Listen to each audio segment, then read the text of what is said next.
Hey folks, Mike here, the Security Silverback. And in this session, I want to follow up on something I talked about in a recent short. Namely, using encryption for your messaging, both in messaging applications and in email. In that short, I touched on the FBI and CISA's recommendation to move to an end-to-end encryption messaging app like Signal or WhatsApp, and I mentioned extending that to email as well. Specifically, I mentioned Proton Mail, which isn't a sponsor, but is a service I use myself. And encrypted email is what I want to focus on this time around. But before we do, hit that subscribe button, and when we're done, give it a like and maybe leave a comment. Now, on to encrypted email. End-to-end encryption in messaging applications is straightforward. The only places where the message is in clear text is on the screen of the person who sent it and the person who gets it. In memory on the device and in transit, the data is encrypted so no one else can read it. Properly done, not even the people who wrote the app or are hosting the app or passing traffic can read the message. It's secure end to end. Email is similar, but the architecture is a little different, using a client-server model that's been with us for decades. Basically, the email client serves as the interface where the users do what they do: read, write, sort, ignore, reply all, and forget to check their spam folder for that important email from either the boss or Aunt May. The servers handle storing and forwarding the email between the original sender and the person or people who are getting it, while the internet serves as the communication channel between them all. The process is essentially identical whether you're using a local email client like Mozilla Thunderbird or Microsoft Outlook, or a web-based system like Gmail, Yahoo, Hotmail, or whatever. For any of you guys who are really old school, I count Pine, Elm, or any of the other email clients we used to use on our Unix shells back in the day as a local. When we're using a webmail application, like, well, most of them these days, our user interface is a web browser. Commuting with a remotely hosted client, we do all the same things we do in a local client. Yes, I'm painting in really broad strokes here. The point is, there's an email client for the user to interact with, and one or more servers behind the scenes moving the messages around. At a high level, it looks something like this. Users engage with their clients to send and receive messages. The clients talk to the servers talk to each other, the person on the other end uses their client to do the same. Which brings us to how we can secure our email end-to-end when it's passing between the multiple servers over multiple connections. Originally, like most of the internet, email was a plain text protocol. Communication between client and server and between servers was sent in the clear, no encryption required. And this is where I'm going to start going into the protocols. If you're a practitioner that knows how email works, or you got enough from that quick description, feel free to jump ahead to the timestamp up there. If not, or you want to see how deep I go, it's high-level protocol time. Following this from client to server to client, we start with POP3, SMTP, and IMAP. POP3, or Post Office Protocol version 3, started life with version 1 in the mid-1980s. The POP protocol talks to the server, bringing down new emails for the user to peruse. SMTP, the Simple Mail Transfer Protocol, is used for outgoing mail, and I'll get to that in a moment. By default, POP brings the emails down to the local client, though there's often an option to leave them on the server. POP wasn't designed with encryption in mind.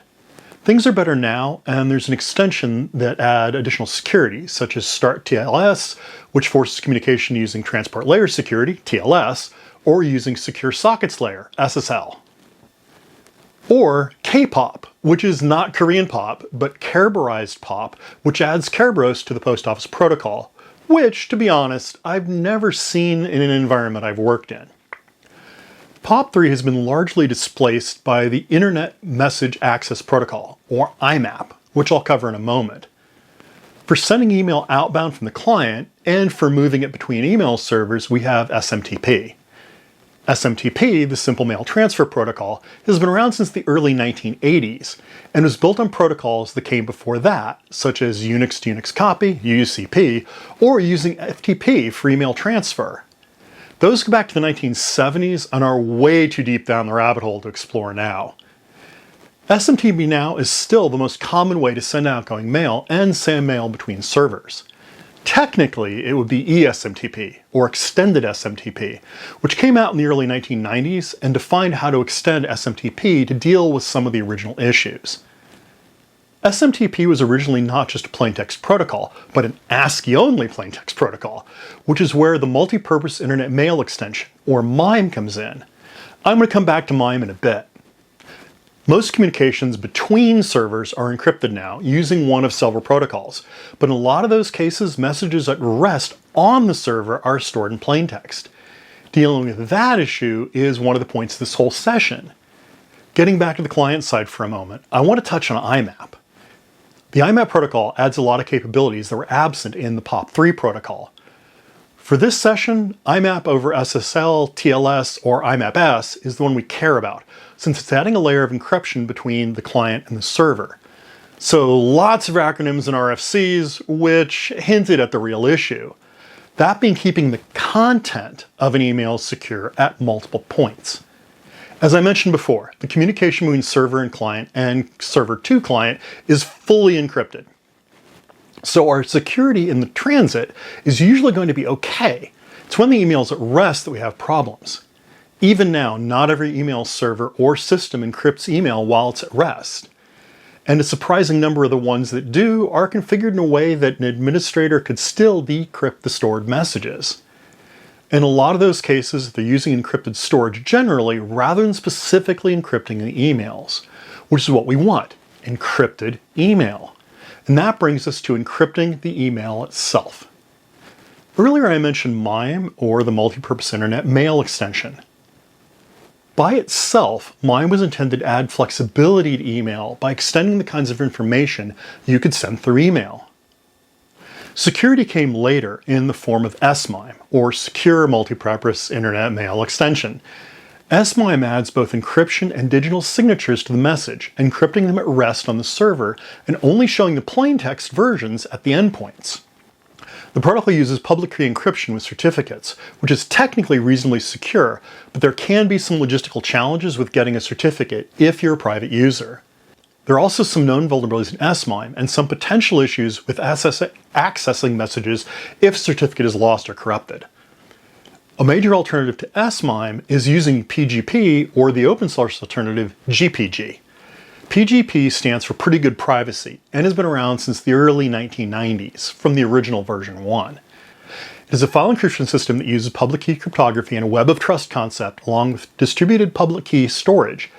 GPG, or New Privacy Guard, is standards compatible with PGP, but is open source and not encumbered by any patents. I'm going to do a separate session on using GPG, including key signing and key management, but what matters in this context is that your encryption functions aren't limited to email. Both GPG and PGP can be directly integrated into a lot of email clients, though, to be fair, it's not always a seamless integration. The advantage of the applications is that they are very versatile encryption programs that give you a lot of flexibility and security. Using either these or SMIME, your message is encrypted at rest. So even if the server is compromised, there's no way to decrypt your message. You're trading a bit of complexity setting up the security for a lot of privacy and security. In fact, I had a colleague back in the day who used to encrypt everything, whether it was a detailed project plan or an invitation to lunch. He encrypted them all.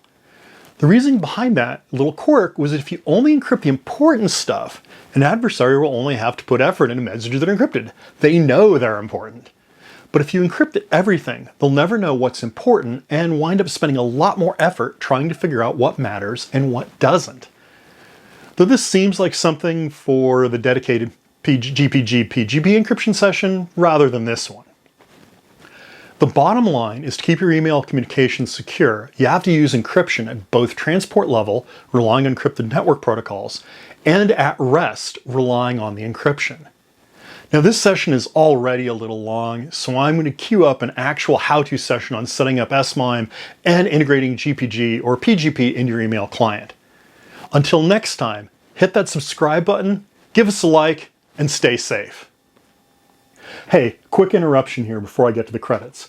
This was actually queued up about 3 weeks ago, ready to go with the completed script, but between the holidays and having the flu and being in bed for a couple of weeks and having no voice for a week after that, I had to put this on hold. So hopefully you didn't mind the wait too much.